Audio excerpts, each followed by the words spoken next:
প্রিয় ছাত্রছাত্রী বৃন্দ,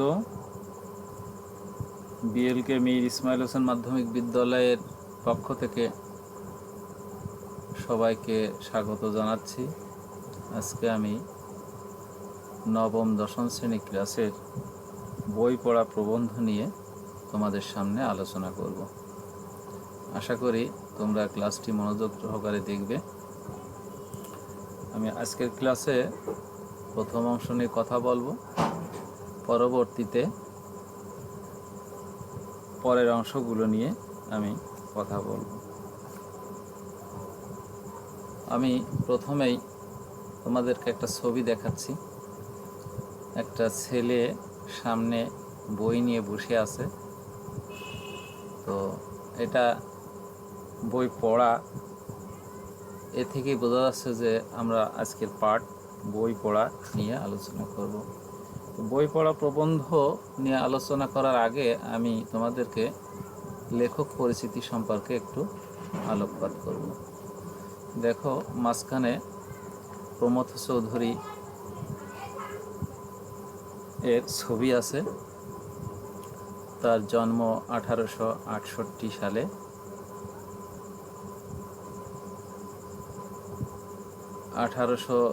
সালে এমএ পাশ করেন। তার সাহিত্য পত্রিকার নাম হচ্ছে সবুজপত্র। তিনি ব্যারিস্টারি পেশায় নিযুক্ত ছিলেন। পরে অবশ্য ব্যারিস্টারি পেশা ত্যাগ করে সাহিত্য চর্চায় মনোনিবেশ করেন। এখানে তার আরও একটু পরিচয় আছে, আমি উল্লেখ করব।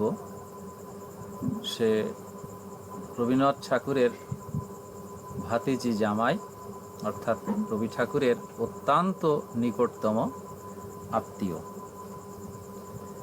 রবি ঠাকুরের সমসাময়িক সাহিত্যিক হলেও তিনি তার রবীন্দ্র বলয় থেকে বেরিয়ে নিজস্ব স্বকীয়তা বজায় রেখে সাহিত্য চর্চা করেছেন। তিনি বাংলা সাহিত্যে চলিত ধারার প্রবর্তন করেছেন। তার ছদ্মনাম বীরবল।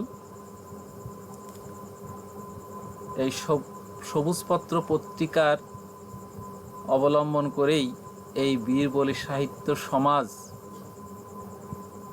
গড়ে উঠেছিল। অর্থাৎ কেন তাকে বীরবল বলা হয়?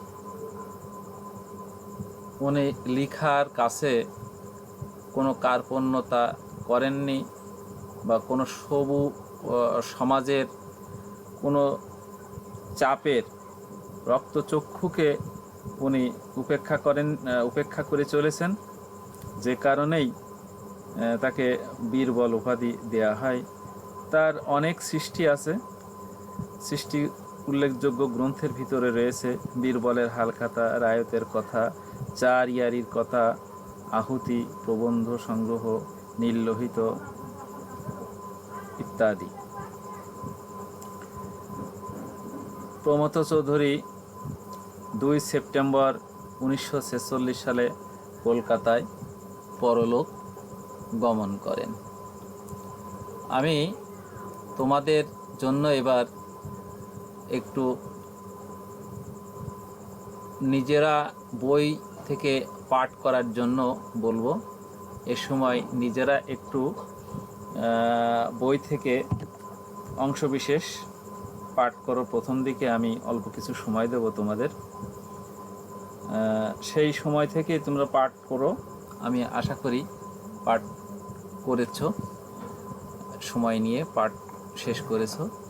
এখন আমি নিজে থেকে তোমাদেরকে একটু পাঠ করে শোনাই।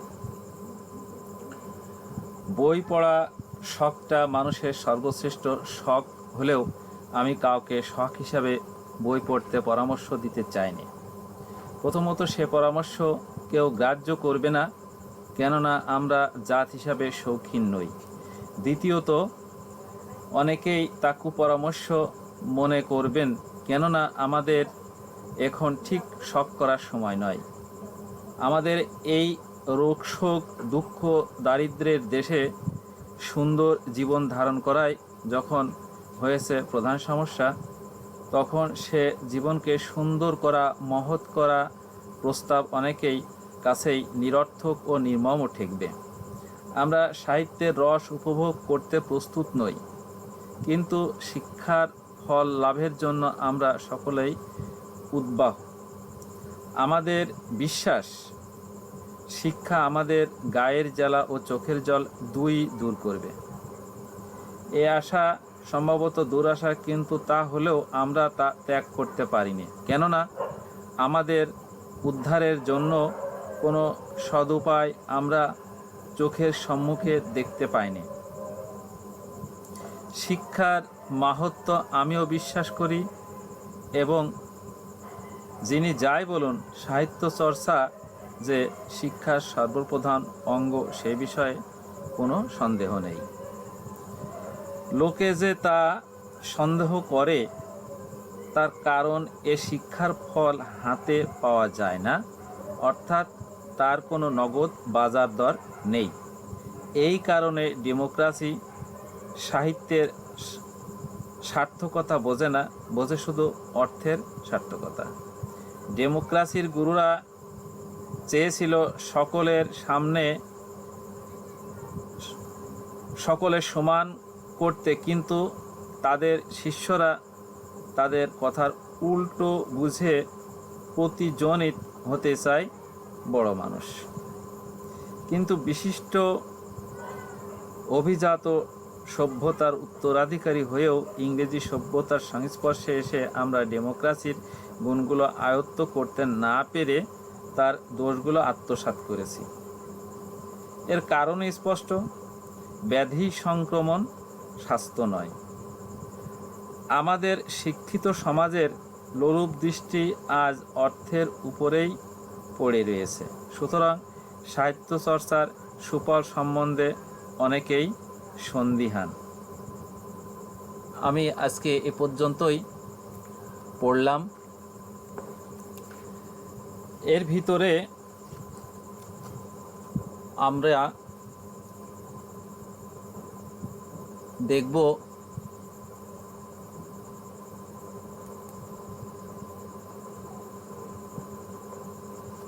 আজকের পাঠ থেকে আমরা কিছু গুরুত্বপূর্ণ শব্দ দেখেছি, যে শব্দগুলোর অর্থ আমরা নিশ্চয় হয়তো বা জানি না।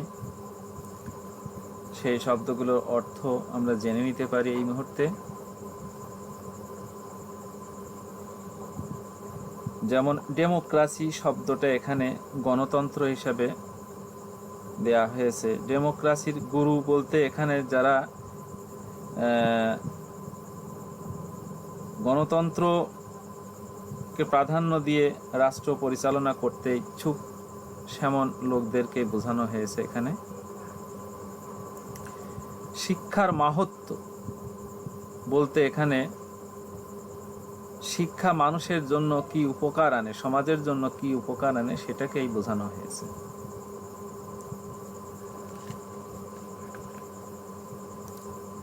এখন আমি এই ক্লাসে তোমাদের জন্য কিছু প্রশ্ন রাখতে চাই। সেই প্রশ্ন করার আগে আজকের পাঠে একটু সরলীকরণ করার চেষ্টা করব আমি। সেটা হচ্ছে, লেখক আজকের পাঠের ভিতরে সাহিত্য চর্চার গুরুত্ব এখানে দিয়েছেন, করেছেন।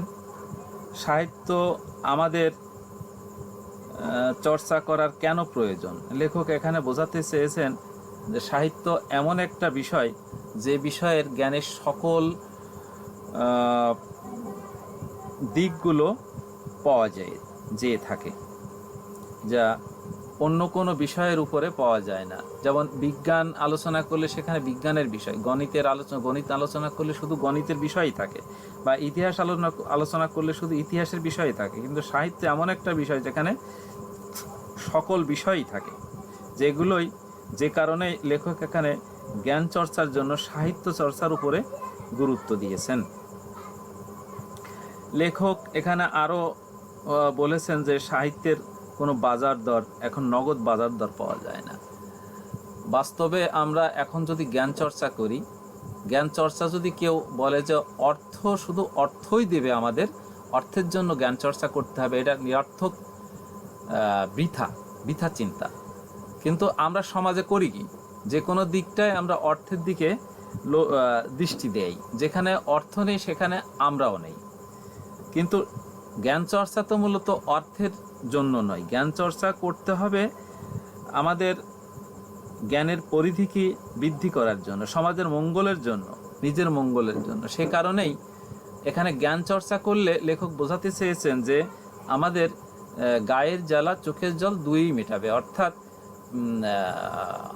অর্থ সংস্থানও হবে, আমাদের আনন্দও দিবে। যেখানে আনন্দ নেই, মনে শান্তি নেই, তৃপ্তি নেই, মানবতা নেই, মানুষের বিবেক নেই, সে অর্থের মানব জীবনে কোনো কল্যাণ বয়ে আনতে পারে না। যে কারণেই কবি, লেখক এখানে, প্রাবন্ধিক এখানে সাহিত্য চর্চার গুরুত্ব দিয়েছেন এই কারণেই যে আমাদের এটা অর্থ যোগাবে, জ্ঞান অর্জনও হবে, আমাদের মনের শান্তিও যোগাবে এবং তা মোটের উপরে সুন্দর সমাজ ব্যবস্থা হতে সাহায্য করবে। আজকের এই পাঠ থেকে এটুকুই আমরা বুঝতে পারলাম। আমি এখন তোমাদের কাছে একটু প্রশ্ন রাখব, নিশ্চয় প্রশ্নের উত্তরটা তৈরি করে রাখবে। যদি মনে করো তৈরি করতে অসুবিধা, তাহলে আমাকে তোমরা যে ক্লাস হচ্ছে বর্তমান স্কুলে এসে এই বিষয়ে তোমরা আলোকপাত করতে পারবে। প্রশ্নটা হচ্ছে,